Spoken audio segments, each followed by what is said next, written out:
super grateful to have you on here. I can't list all of the things that you've done or been doing, but some amazing things working with some huge brands. Yeah. You've done so many different things throughout your career, from music videos to personal branding, executive brand Yeah. growth, Growth, yes. you know, just doing some incredible things. But if we can just kind of start this off, Yeah. what I really wanted to hear from you is your perspective in the personal branding space and all that you've learned. What actually is working? Yeah. That's a great question, because if you called me a couple years ago, you'd hear a lot of things I would say would be like, everyone has a personal brand. And if you look at your thumbprint, you're the only one with a thumbprint. God's created you with a unique story and all that stuff. And I still believe that till this day, right? So like everybody does have a personal brand. It depends on what you want to do with it, like your outcomes. Like, what do you want to see happen? So like, number one, I think, what has God given you vision for? Because if he's given you vision, and I talked to a lot of people over the years that are entrepreneurial, and there's some people that are just like not. And here's the thing, there's not a win or lose. It's just like, what did God design you for? So the question is not if you have a personal brand or not. The question is, what's the vision God given you for you to carry out? Because it says in the word that he has already ordered our steps, that he's already carved a path, that he already knows exactly and made the path for you. So if you have a tug in your heart to go the entrepreneur route, to make a big impact, if you feel like you got a calling to do that, then use your personal brand, build it, because that's gonna be the magnetic force that brings the right people with the right message, the one that God's put you through, and the lessons that he put you. They're gonna bring people. He's gonna bring people to you. But if that's not your vision, and you're just like, actually, I just want to take care of my family. I just want a low key 9 to 5. I just want to have, I want good credit. Don't be an entrepreneur. Like, No, facts. Facts. Like, Yeah. if you're just like, I just want to lay low. Yeah. Then, and that's the vision God given you, just to be like, just lay low. Then that's not a wrong answer. Right. You still have a personal brand, but it's like a brand that you're known for in your community. Like, so there's like, I think about pastors and preachers, two different things, right? Two different, right? So you got like an evangelist, preacher that goes around and they speak and they preach, they get people riled up. And then you got pastors who will show up at the bedside at your hospital, right? That are like, these are my these are my sheep that God's given me. Nothing's bad. There's a assignment for both, right? So I talk to a lot of preachers that are like, I'm just not a pastor kind of thing, but like, so why do you run the church? Right? But they're like, well, I have a calling in my life to preach, and I'm really good at communication, and God's given me a gift of communication. Okay, use that gift, but like, have them build a community or Bible study and run that. They can't do it. Right. But know the vision that God's given you, and use your personal brand for that. So if you're and everybody has a personal brand. So if you're called to lay low and just chill out, maybe you're called to be a shepherd. Sure. Maybe you're called to disciple many in your community, and you have a men's group that meets up at 5 a.m., a CrossFit group or whatever. And that's your calling, and that's your assignment. You just got to ask God, what's my assignment? For a lot of people, it's sexy to, and I hate the word sexy, but it's sexy to see someone be like, I have 1 million followers, I'm making an impact. And people think that's a personal brand. Like, oh, they got a strong personal brand, blah, blah, blah, blah, blah. Dude, I've met pastors that are low-key that don't have social media that has a strong personal brand. Yeah, that's right. Right? Because it's the community says, oh, pastor, this so-and-so, like he was on the phone with me at 1 o'clock in the morning while my mom was passing away. Blah, blah, blah. Like, there's so many stories, and that's, honestly, the personal brand is the reputation that people have with you. So it almost sounds like, when people hear personal brand, they associate it to influencer or social media celebrity. But it almost sounds like what you're saying is that that's not the only way to have a personal brand. 1000%. It's literally, like, to me now that I've learned over the years, and we have so many friends that are influential, that are influencers. Some people have big followings. I've worked with the biggest names in the industry, and I worked with the smallest names in the industry. And there's a connective thread that I see between the biggest and the smallest, and that is the respect they get from people. Do people respect you? Do they? It's like when your name comes up, What do they have to say about That's you? good. And to me, that's the personal brand. Hmm. Like, what do people say? What are they going to say at your deathbed, That's right? right. What are they Yeah. going to say about you? Because Yeah. for me, when I gave my life to Jesus at 18, I grew up in a Christian home. Hmm. And I grew up knowing everything. And I Hmm. was reciting verses, but I gave my life to Jesus at 18. Hmm. And when I did that, it there was a mentality shift for me where it was like, I don't want people telling at my funeral saying John was so great at content making, create. Like Mm. I didn't want that. That was before Christ, BC John, Right. where Right. it was like, oh, he's gonna be a rock star. He's gonna, you know. And sometimes my wrestle is to kill that ego, Mm. you know, all the time, and really just be like, I'm here to serve people. Yeah. And the thing is, like, what changed was, you know what, Jesus, like. I want to be like John in the Gospels, where he boasted about how much Jesus loved John. Like, Jesus loved him so much that he was like, it's not on my own works. Peter was the one boasting, oh, I will never deny you. Three Right. times he denied him. Right. And John was like, man, I love you, Jesus, because I know you love me first. Mm. And I always wanted to carry the I'm not worthy, but God's made me worthy through Yeah. Christ. And because of Christ, because of Jesus, I'm worthy to walk this out with Hmm. confidence. I'm worthy to carry the, you know, to be empowered to win the race Hmm. that I'm called to win, that I know God has made a path for me. Whether that's becoming an influencer or not, I don't that's not my goal. That Yeah. ultimately that's God's design. Sure. My goal is to connect with people in the most authentic way, Hmm. listen to their story and encourage them in Christ, Yeah. and, you know, and be that person. One of the questions that I get a lot, and I'm sure you probably got this a lot, or maybe you've even wrestled with it, I know I have, is, you talked a little earlier about like knowing your assignment. If your assignment is to lay low, or if you're calling, or however you want to phrase that, like whatever your desire or your passion or purpose, whatever it is. But the question that I've gotten from a lot of people is, how do I actually know?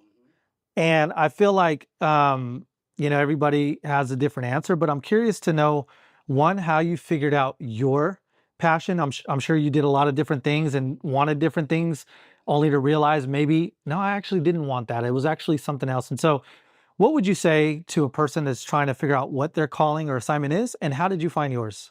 That's a great question. When I was adopted as a baby, and I grew up like the only child, even though I had like an older sister, but she was married out of the house. I never saw her, you know. But growing up as the only child, my parents were just like, try everything. Hmm. And I was very gracious. I lived a very grateful life. So grateful for my parents, where they gave me opportunities to learn stuff. Like, I was in karate one week, I was in doing piano the next, I was in swimming the next. Like, I tried everything. And that allowed me opportunities to see what I kind of like steered it towards. I Uh, was like, well, do I like music? I wrote music and songs and got involved. And my parents, like, you know, they encouraged me to explore. uh, And that's one thing I'm so grateful for, because like, by doing that, I wasn't really great at anything. It just showed me the things I didn't want to do. that's right. I was like, That's yeah, I'm good. definitely not wanting to do that. You Yeah. know, I'm definitely not called to do that. I think when I started to mature, you know, in the teens and going into college, you know, there's different phases as a man, Hmm. you know. So like the early ages, you're just trying to figure out things, just like entrepreneurship, right? There's different phases and seasons that you go through. And I think number one, you got to understand what season you are. Are you in a learning season? Are you in a growing season? So identify and really pray on and think about what season you're actually at. So, are you in a job for a reason? Or are you an entrepreneur in your business? So, number one, know where you are on the map, right? Know where you're at and what season you are. Do you got family? You got kids? Are you running a 9 to 5? Are you doing more entrepreneurial things? Are you not married? Are you young and like so? If you know what season you are, it's going to be easier to figure out how to define what your purpose is, right? Or your passion, or whatever it is. For me, the way I did was not, and here's the thing, a lot of people will say, like, what comes easy is what you're supposed to do. Uh, Creativity wasn't easy for me. uh, In fact, when I was in college, my friends would be like, John, you should probably quit because you're not great at photography. And here's the thing, I wasn't. I learned Photoshop when I was like 11. I was in the dark room at 11. I was learning how to do things, and it was bad. And we didn't have the best computers. I had a Windows, you know, I had like an eMac or compact computer.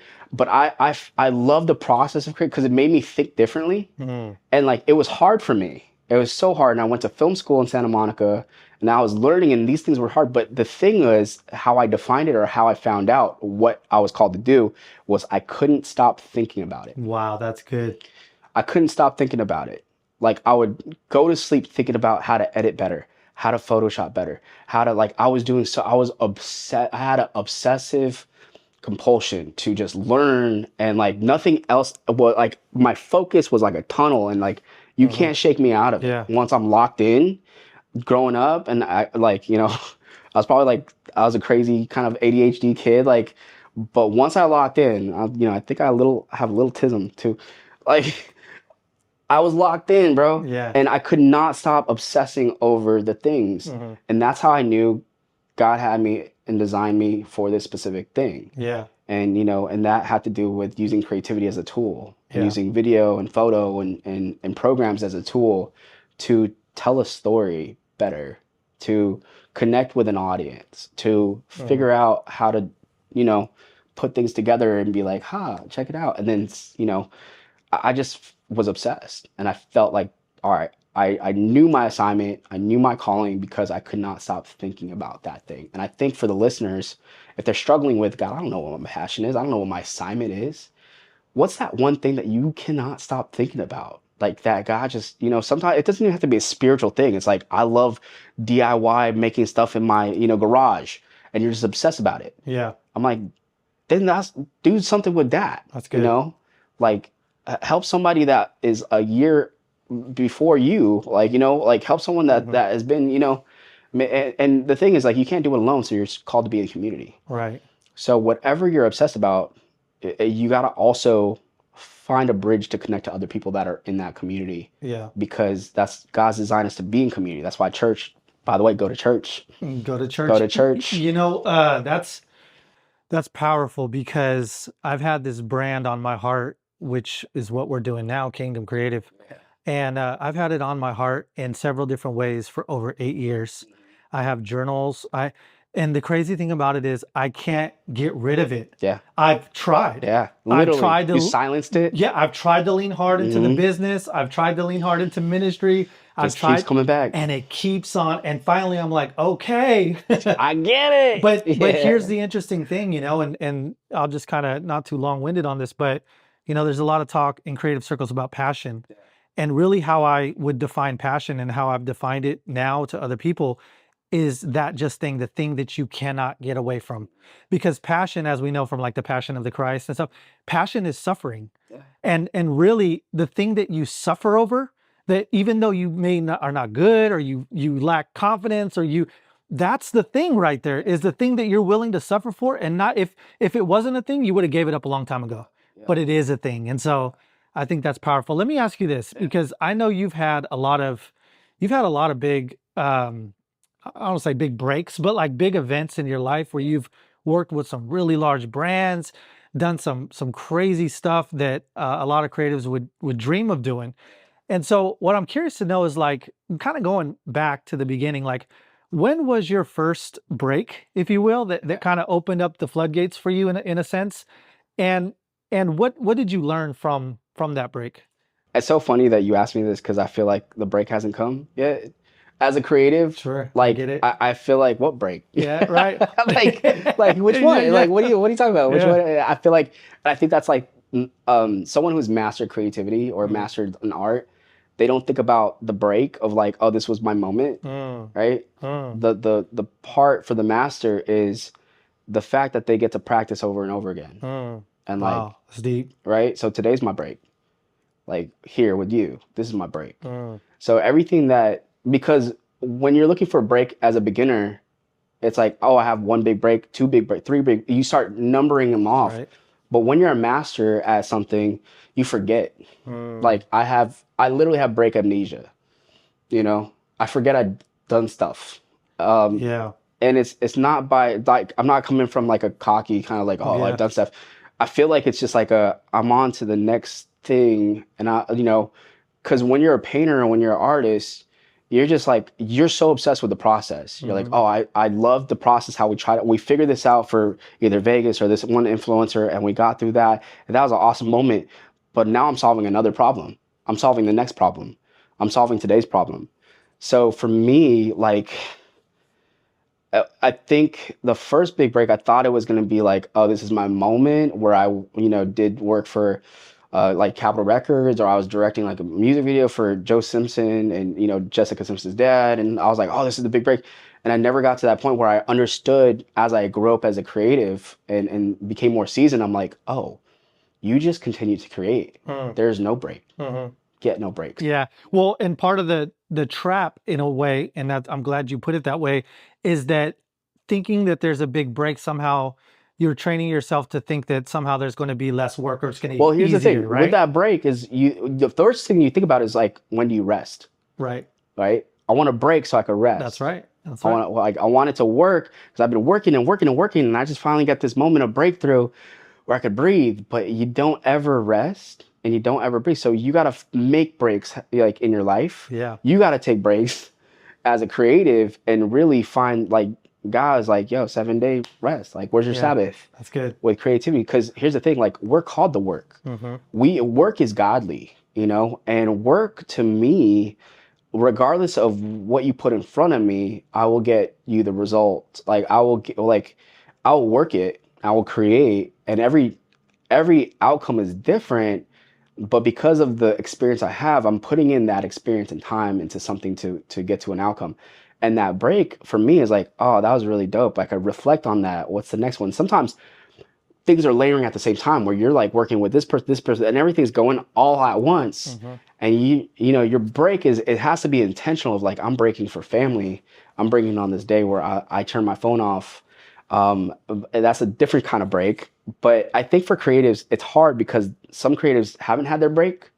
So they're fighting for that break. They're looking for the break Right. where they're like, when's that one viral video gonna pop off? Like, Mm-hmm. when am I gonna hit 100 million, whatever? And they're searching for that, which is fine and ambitious to do. Like, but your body of work as a creative ought to be something that you're proud of. That you're like, look, here's the thing, I might have one big break that hit millions, or I have 100 things that I've done that have been seen by millions, right, of people that are like, oh, I know you for this project. Oh, I know you from this project. All my life and my journey, and I'm thinking about it right now, people know me from specific projects that I've been on. Like Mm-hmm. whether I was on set, they've met me somewhere. And sometimes those experiences overlap. Like today, I'm meeting people that have overlapped in my life that I'm like, oh, you got to meet this person, meet this person, meet this. And it's because those projects have overlapped and they've known me from somewhere or one specific thing, and they connect me like, I didn't know you worked on that. I didn't know you worked on that. And like that's the mosaic of life. Like that is the connect, like when you start activating and what you're called to do, and you just keep on doing it, all these walks of life you run into, and it's this beautiful story that people are running into you because, and this is where character and value matters, because if I could talk to multiple people and they could tell me something about you, if it all matched, you're an amazing person. Like you're a solid, like this is who Jesse is, and he's incredible, blah, blah, blah. When people work with me, all different walks of life, when they all meet each other and talk about me, they're like, oh yeah, that's John. But if something was off, like that's not the John I know. Something's off. You're not actually living up to what God's called you to do. So if you're the same person in every production set, in every meeting, and you show up fully you, the way God's called you to be, everyone's gonna have the same story about you. And then whenever you run into people at the hall, like today, like I was doing a tour this morning. We're here in social media marketing world, by the way, 2025. Shout out Michael Stelzner. Hey. And I'm like walking the hall with my team. We're doing like a run through, and I see a friend of mine just pop over, and he's like doing a live kind of like video, and he shouts out, "John Mediano, like, dude, he's a man." And like my team's like, that's the third person that randomly shouted out your name, like they know you as a friend, like a close friend. Yeah. And I'm like, because of my walk and my Yeah. life It's that good. I've chosen to live, Yeah. and the value that I chose to burden on, anybody that I run into is going to tell you the same story. What unique advantage do you think Christian creatives have other than just regular worldly secular Yeah. creatives? The advantage is you're connected to a creative God. The advantage is one day I might be bankrupt with ideas. I have nothing. And then one God word, and I'll fill up a journal full of ideas with one God idea that's just like whoop. That's that's the next $1 million that you would make in the next day. And you're like, dude, I just downloaded this whole thing. Here's the whole business plan. Here's the game plan. Here's my outlets. Here's the people. Here's this. I'm having conversations with 3, 4 people that God's already connected me with, pitching this idea, and it's already to fruition. Like and I'm getting chills just talking about this. The advantage that we have as Christian creatives is that we're connected to a God that's already working for us, Mm. that he's already ideating. And if you're not if you're not spending time in the word, if you don't know what his voice sounds like, if you're not just literally like, God, what do you want me to do today? Mhm. And you open up your hands and you're like, I have everything I need. I'm not lacking anything. Because a lot of creators are like, man, if I just could get this camera, if I could just invest into this, if I just had the money for this. And there's been moments where we're broke. Like, dude, where our bank account was a zero. I remember there was things that I was hoping that would actually go, like my card, because of like how my card works, is if like there's a little bit of money and it overdraws, Yeah, and it'll I'm take like, it all I'll out. take it all out until the next, Yeah. right? So there's So you those. got like 13 cents, but you'll be You're like, $80 of gas. I've and you been see, there, you're bro. just looking at the gas tank going, Yeah, you're like, all right, this is the last time I get to use it. so I'm gonna fill up all the way, and then like so you get Yeah. those moments, but like those moments. So it's like God will just give you one word. Mm. God will give you one idea. God will send one phone call, one connection to to spark a freaking path that you'd never imagine. And that's literally been my life. Like season after season, he's been faithful. What do you think is the hardest as a Christian creative? What do you think is the hardest or the biggest challenge with staying connected to the Creator? Um, Staying connected to God, staying making time for your word, all the things you talked about, like, or maybe for you and just from what you've seen, what do you think is the biggest challenge Personally, for yeah, Christian creatives? personally, I'm not going to speak for all creators, but personally for me, my biggest challenge was rushing my development, like rushing, forcing something, like forcing, like I gotta hustle, I gotta do this, I gotta be in the right room with the right people. I'm here, with these people, they're gonna connect me, blah blah blah, and it never happens. And like you rushed it, you expose, like it's like just going through the dark room. When you overexpose it or you leave it, if it's not ready or developed, it comes out without being the right image that you had in mind, that you took, right? So like you take a picture, you go through the development process, and if there is one point of the development process that's not in time or whatever, when you get that thing developed, it's not going to look like the picture that was given to you or that you took. So the vision. So I think for creatives, especially Christians, I think they everything is like, oh, God's doing this thing, God's opening this door, and it's like, how much of it is God and how much of it is you? And you gotta ask yourself that, because like I've had many conversations with Christian creatives that are like, man, God opened this door, and it wasn't the door. Like they'll call me 2 weeks later and be like, that wasn't it. I ran into this. They gave me this job, and then like, oh yeah, no, I just got fired from that job, or whatever, And I'm just like, so let me ask you this: was it God or was it you? At the end, if it was God, what lesson did you learn? Because He won't put you through something if it wasn't to add to, your repertoire, your tool belt.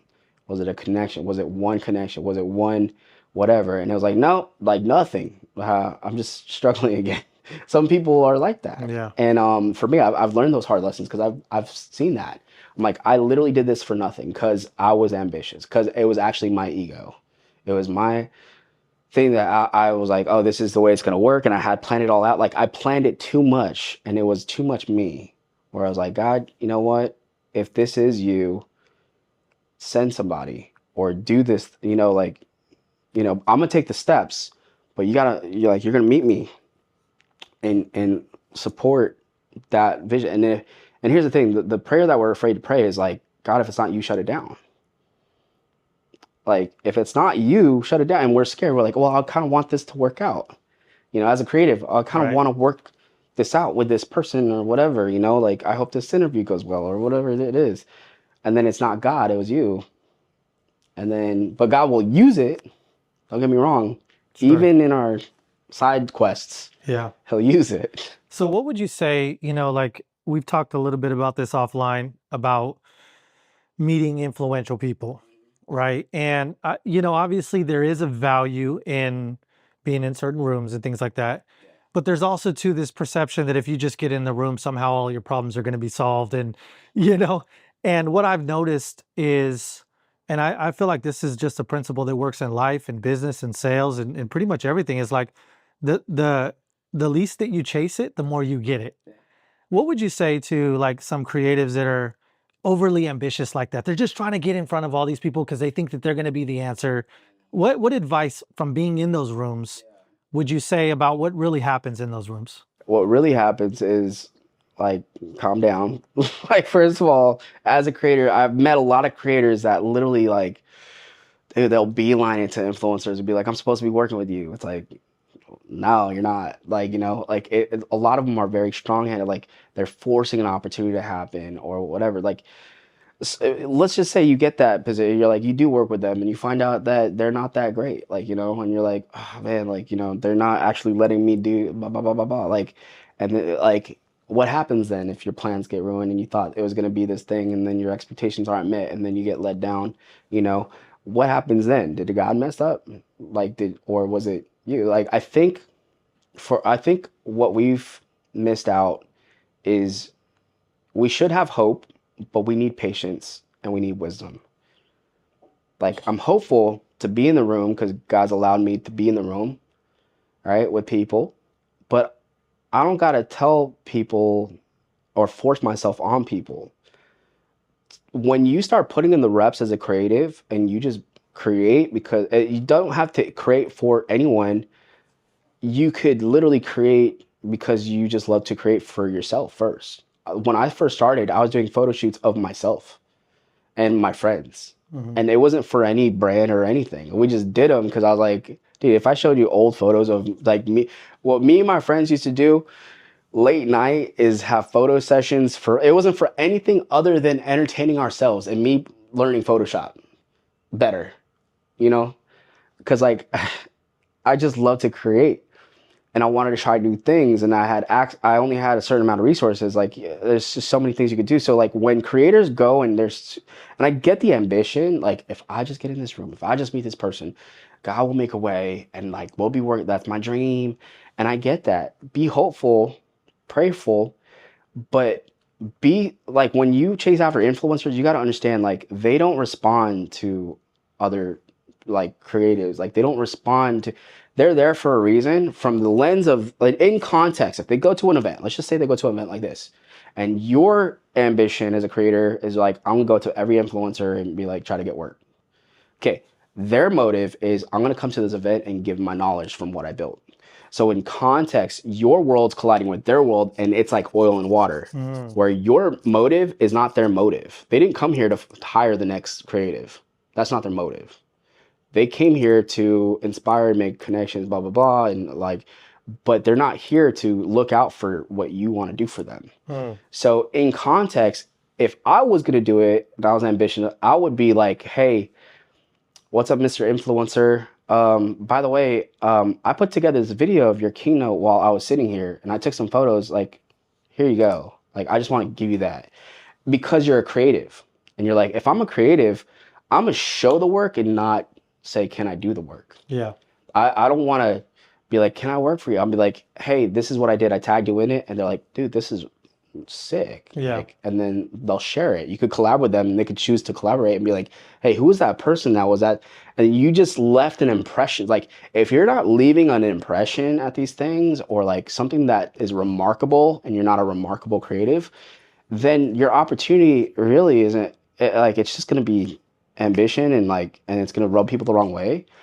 But read the room, first of all, know who your audience is, know who you're trying to reach. And if you're truly trying to be genuine about like, I want to help this person with their mission, then do it for free.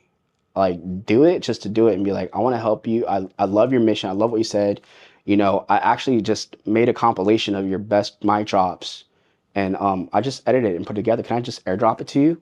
And like, if you like it, cool. Like, no strings attached. And if they vibe with you, you're called to work together, then you're a vibe. Because the worst thing is like working with someone that you can't vibe with. Yeah, is it like is. Yeah, it, pulling teeth. man, and I've run into those influencers where I'm just like, I'm never gonna work with you again. So one of the questions that I was going to ask you was going to be basically, what's some good tactics for approaching influencers or just people you want to work with? So Yeah, you kind of went into it on a little that. bit, yeah. Um, One of the questions I did have is, you're doing creative directing for John Christ, Hmm. uh, big comedian. Guys, I think you even went on tour with him, I right? go on tour every month with them. Which is like crazy bananas. On top of all the other things that you're doing, how did you get connected with John, and what's that been like working with somebody of that kind of Stature? caliber? Yeah. Yeah, bro. Okay. That's a great question. I think a lot of creators want to know too, like, how do you get in the room with these guys, So I build my book of business. Number one, if I don't get referred, I typically 90% won't work with them. Mm, If I don't get referred by someone or someone has said, you got to work with John, like 90% of my work comes from people saying you have to work with John. mm, And then I'll meet them and we'll build rapport. Rapport is like, all right, what can we connect? What level can we connect on? Are we good vibes? So one time, so a friend of mine introduced me. Her name's Lauren. Lauren Lowry. She's a Channel 4 news anchor host. And I met her at an event. I filmed some stuff. My team cut it up. She was just like, this is blowing my mind. This is amazing. Never asked for it. We just gave, right? Then she was like, I got to introduce you to John. And then, so I think it was a year journey before me and John actually connected, like actually met. It was a year in the DMs. And it was just like, I got to connect. And then, because here's the thing, especially with big influential people like John, it takes about 3 to 5 close referrals. So like 3 or 4 people told John that John needs to meet me, right? So someone and I didn't tell them go tell John, yeah, yeah, yeah, I just showed my value. yeah. That's good. And then when there's an opportunity of like, well, John is looking for this person and he doesn't have this person, that opportunity arose and people were like, have you met John Mediana? Like he's in Nashville. Like he's this creative director. So based on rapport and referrals, yeah, I invited him. I was like, well, let's meet up. Let's talk. And he was like, well, what do you want to do? I was like, bring your ideas. He's like, he tells the story all the time. Because he's like, John just told me like the first time we met up, he just said, bring your ideas. He didn't even know, I didn't even know what it is he wanted or what he was doing. And then I found out eventually we were we were building all the branding for his tour, and he didn't even have a name for it yet. But Mm, when our first meeting happened, we came up with the name, the concept, the branding idea. In fact, so speed is everything in creativity. I was like, yo, let's try something. I have this idea. Like, cause we're just sitting there for an hour in a room and he's just pitching me ideas and I'm pitching back. So we have like this, like, it's like jazz. It's like, yo, what yeah. about if we Just did this? vibing. What if we did this? So Yeah. he gives me this whole concept of like, we're working on a tour. I don't know what we're gonna name it yet, but it's gonna be something with like AI, blah blah blah blah. And then we started working the bits and like working on all the stuff. And I was like, what if we did this? Like, like AI jokes, jokes like for humans or whatever. He's like, oh, bro. Like, so we're just pitching and jiving. And I had this idea. I was like, well, let's try something. And I'm like, yeah, let's run off this AI thing. Let's take it. So I actually pulled out my camera. I had my camera with me. I was like, actually, I want you to stand right there and give me like a 360. I'm gonna go click, click, click. So I took like 24 photos of him spinning around. Within 24 hours, I sent him a video, and he was like, "We're about to cook." Like he literally the text that he got back, Hmm. that I got back after I sent him the video, less than 24 hours, is he's like, "Oh, we're gonna cook," and I was like, "Bet," Yeah. and it was done. I branded his entire tour, did all the videos for his tour, all that stuff. So that's the first connection. Is like, all right, build rapport, demonstrate, right, validate, and keep on crushing. After that, it's just history. I think one of the biggest things, like really, it's a hack. hack in the sense that it'll get you to the top of the line quicker than anything else, and that is being timely. Yeah, Speed. speed. Man, I've gotten so much business Yeah, because other creatives simply just couldn't respond or it took them too long to dude, like, and people are like, dude, I I can't can't work with get this there. guy. Yeah, took Like, 2 weeks to get yeah. whatever, 2 months. I'm like, I haven't even got my content yet. It's Yeah, like, bro, I got speed you. is everything. It absolutely is, especially in Speed. creative space. So I'm curious now, switching kind of gears, because Hmm. I seen a little something that I think is newer for you. I'm not sure if it is or not, but Yeah. it's newer to me seeing it from you, Mhm. and that is some of your posts on LinkedIn. Oh, oh, Tell me about your approach on LinkedIn. What your thoughts are on the platform? Because I yeah, have very strong opinions about LinkedIn, yeah, and it's been great for me. But I'm curious to see. I would love to see more creators on LinkedIn. But yeah. what's your thoughts? Are you going in that direction? What have you seen so far? I love LinkedIn because that's my audience. I'm speaking to a lot of CEOs. I'm speaking to a lot of decision makers. That's my clients. Right? They want to be keynote speakers. They want to build a name in the industry. There's a lot of ego involved with them, you know. But Mm-hmm. their biggest problem is they want it, but they don't have creative direction. Mm-hmm. They don't have strategy. They don't Yeah. have. They got all the money all the time, and they're like, I'm gonna do it next year. And like years go by, and they just don't take action. Mm. You know, they're like, well, I'm busy, running a company, blah blah blah. LinkedIn's fun because I could poke at a lot of people, or like I can't poke at a lot of people on Instagram or YouTube. Like, LinkedIn, I get to kind of like let my hair down a little bit because, and it's like, well, LinkedIn, it should be the opposite, right? You're more professional, you're more Right. buttoned up, you got to show up a little bit more professional. But I think that's why I like the Me challenge, too. Yeah. is because the more I let my hair down, like the more like I just speak my mind, the more my posts do well Yeah. because it's the things that people think about but they don't want to say or they haven't heard that perspective yet. Mm-hmm. So from a creative director perspective that have built create multiple creative teams, I could look at a company and be like, here's your bottlenecks in marketing. It's your marketing sucks Mm-hmm. because your creative team sucks because it's this one person that you hired from college that knows how to use Canva, and everything that you post online is so unauthentic. Right. So in LinkedIn, it's almost like there's an open sea, like a blue ocean, for telling these traditional companies that their marketing and their reach and their ROI is not crushing it because they're so unauthentic. Right. And like we could lean in the personal brand, and that's where the personal branding does Yeah. really well Yeah. because I know they're hungry for it because their competitors are building their brand. Yeah. They're competitive, and the ego on LinkedIn is like, I want to be better than everybody Right. else Right. as a business. Yeah. So I get to play a lot, and Yeah. like in Facebook and Instagram, not everyone has a business Right. on Instagram Right. or Facebook. They just kind of waste time, Yeah. and attention. So like LinkedIn, I could make fun of a lot of myself. Yeah. I think I could kind of put a light in the creative process Yeah. a little bit.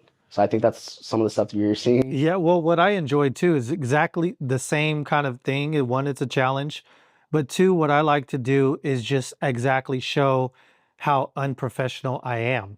And what I mean by that is like, I don't have no college. I'm all self-taught. I struggle with imposter syndrome. I came from the hood. You know what I mean? Like, and I just love sharing my story because, and some of it sometimes is like, ooh, this is like a little embarrassing, or this is like a little out there, Tell more of those stories. but what I'm trying to do is I'm trying to show them this is what you need to do as well. Maybe to not to this degree, but but Self-sabotage. but you have to prioritize the connection Yeah. over the Here's the image. thing, and I think LinkedIn is such a cool space because it's like in a world of everything has to be perfect Mhm. and branded, Right, you get this disruption of like, here's 5 ways I failed this year. right.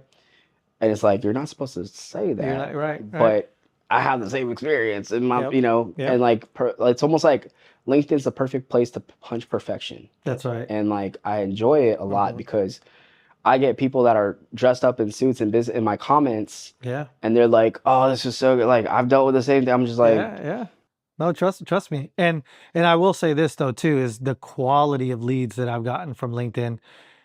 far exceeds any other platform ever. Like, I mean, it may not be a lot, but the ones you do get are extremely high quality. Yeah, I built a lot. I mean, my clients I found mostly LinkedIn. Like they're all chilling on LinkedIn. I Yeah. never really get clients from like, any other platform, Hmm. other than LinkedIn or like a referral or whatever. And it's just funny because it's like, you got to go where your audience, like what do they need? Your clients are Hmm. hanging out on LinkedIn. Yeah. They have a competency and awareness problem with marketing and branding and content, and you're the one to solve that problem. Hmm. So like you got to speak from the expertise and expose yourself a little bit. What would you say, or advice? What advice would you give to someone who is got their head down? They've been doing the work. They have the results. Um, they haven't really spent a lot of time sharing content or like creating a personal brand or anything, but they know that it's important. They know that they got to get out there, but they just don't know how to fit it into their daily routine. What advice would you give to someone that's looking to get started in personal branding, educating online, creating more of a brand, but they just don't know where to get started?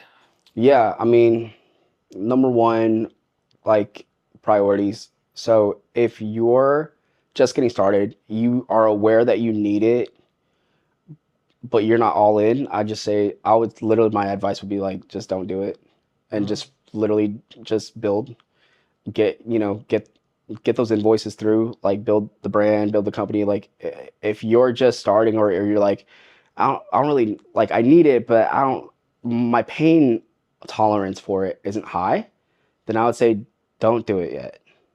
And I know that's the worst advice probably, but until it's painful, Hmm. until it's like, all right, I really like my focus is just my branding, Yeah.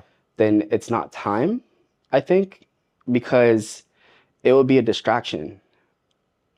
And my whole thing is like I want to cut away distractions and focus. So if I'm in a season of just crushing production, then I'm just going to focus on crushing production, and I don't want to be distracted in building my personal brand Hmm. to get in the way of my deliverables, That's good. right? But if I'm in a season where like this is very painful, I built the business, I'm kind of like even stepping away from the business, and I got so much time. Maybe it is a season where it's like I'm gonna start personal branding. I Hmm. know it's important, but if I don't have margin or time, especially as an entrepreneur, if I'm just not locked in and focused on like, hey, all I'm doing is focusing on my personal brand, and that's kind of just what I'm doing to get leads or whatever, and I have a company that's just kind of automated on its own, then I'm probably not ready. And maybe the next season I'll be, you know. But maybe it's like 3 months of just focus, like keeping my head down, and then I'll look up in 3 months and be like, am I ready? Hmm. And I'm like, yeah, things are kind of automated and things are good. I could actually assign more time to build my brand because it's very intentional. It's very stressful. It's very, you got to use your brain. You got to be very creative because you got to test things, and you got to now almost start a new muscle where you have to fail a lot again. And it's going to be very emotional, and it's going to be very frustrating. So if you don't have that capacity where you're building two things at once, your personal brand's you're gonna start it up and then you're gonna drop it again, and it's just gonna be a distraction. That's So true. my advice would be like, all right, what season are you in as a creative? Are you in the doing production season where you're serving people, or are you in the season where you're like, no, actually, I just want to focus on me, and it's a me season where I'm building my brand and I could actually sustain that for a while. But I would steer away from doing both, because it's very challenging, very emotional, very hard, and you're not going to put your effort in both things. You're not going to put the same effort in both things. So one of those things are going to flop, right? Hmm. Is it going to be the clients that you committed to, or is it going to be yourself? So, which is like, well, no, I could do both. I'm like, try it. I've done it. It sucks. I've rebranded like 2 dozen times because am I serving as an agency or a production, or am I building my brand? And there's a sweet spot where you could actually integrate both, like hybrid of like, hey, this I'm on production today. This is what, and it's like you become that, and there's a sweet spot hybrid. So there's a third option, right? So it's like, oh man, I gotta drop this or drop that. Dang it, Yeah. John. Or there's a third option where you can integrate your personal brand into your lifestyle, Yeah. like in your work that you do. So if it's part of the lifestyle that you've built in business, and like the podcasting. Let's just say you do work for. So here's an example, right? John Christ. Okay, we did a whole thing, branded, did a whole session, recorded everything. At the end, he's like, "Well, let's jump on a podcast."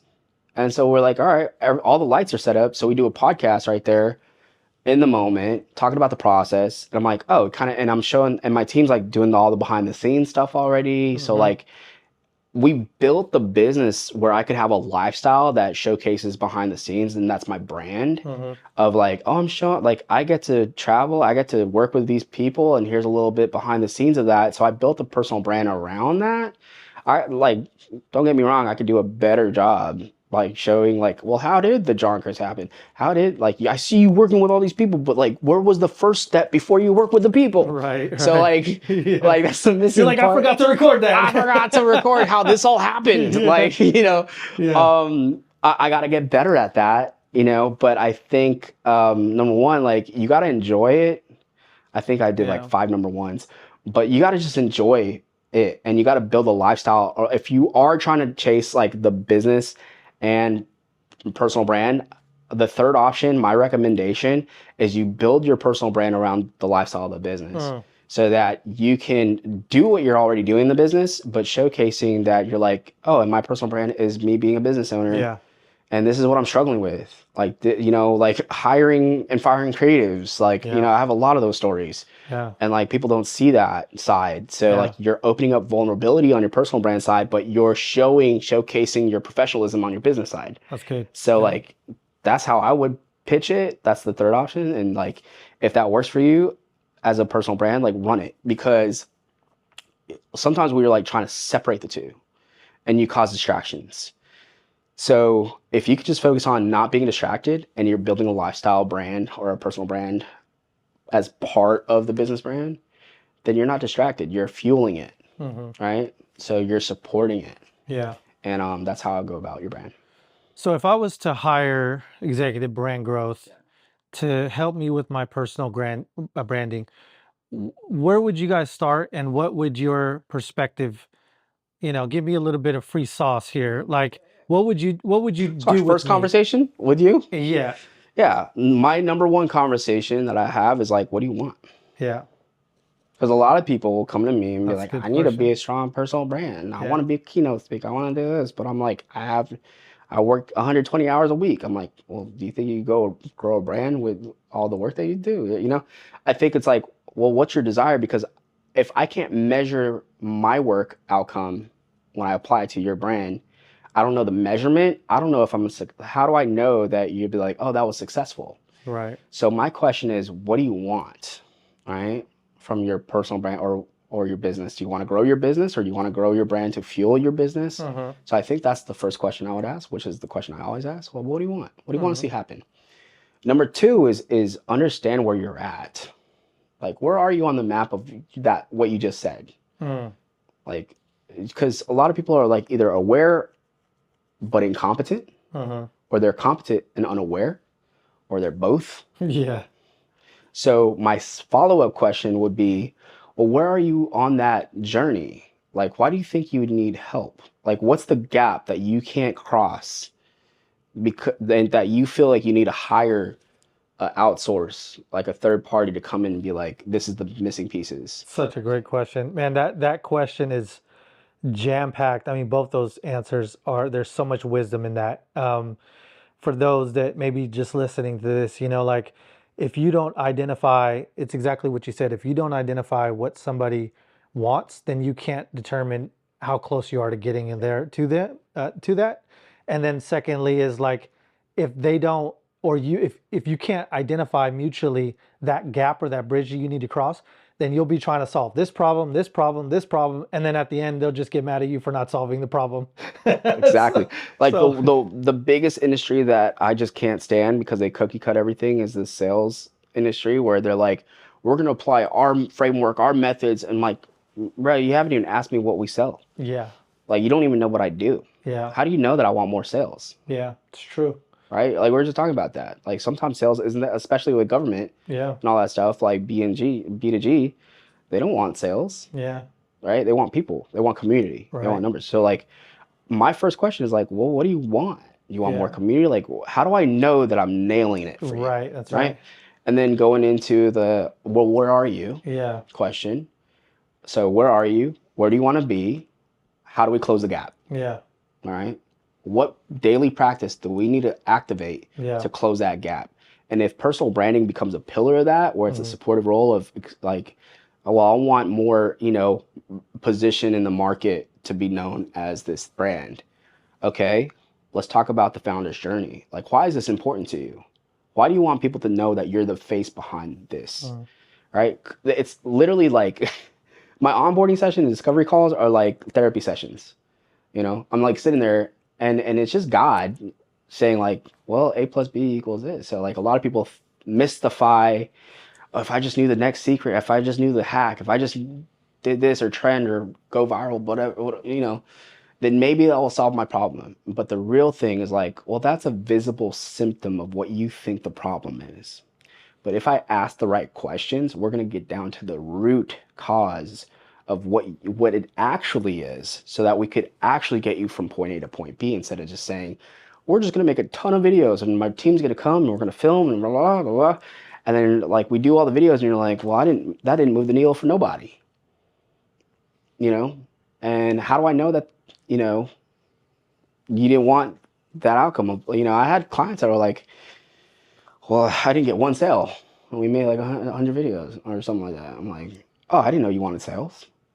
Right? Like, do you want sales? Let's see. I thought you wanted to be more, known as this, right? So like, it's good to get into the root cause.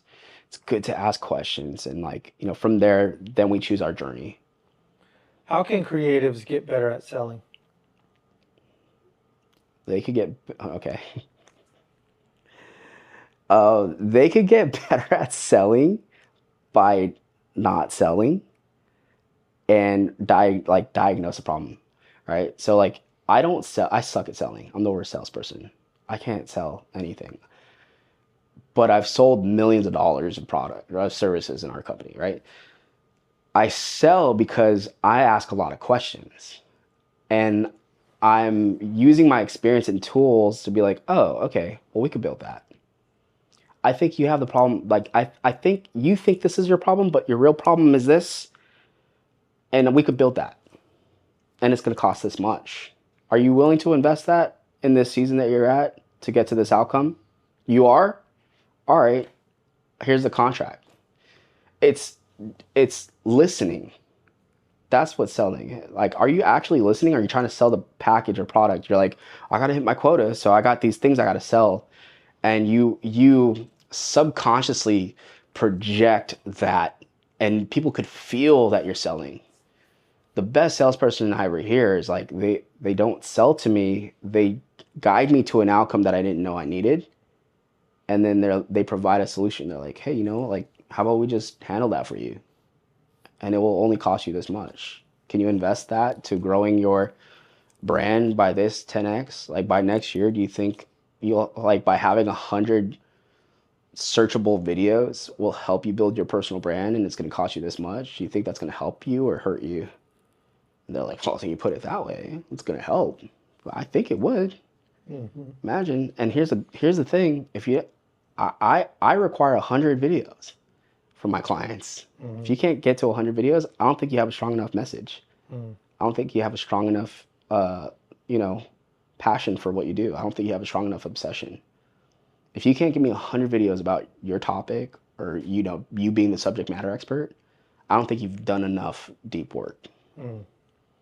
What advice would you give to creatives that maybe they're in the beginning of their journey and maybe they're even working a job and dreaming of one day going full time and things are just everything's hard, everything's a learning curve, everything's not as easy as we thought it would be and all this kind of stuff, but they're really just struggling and they also feel like it's a creative calling. They feel like God is behind them, that God is, but they're just frustrated because nothing seems to be working.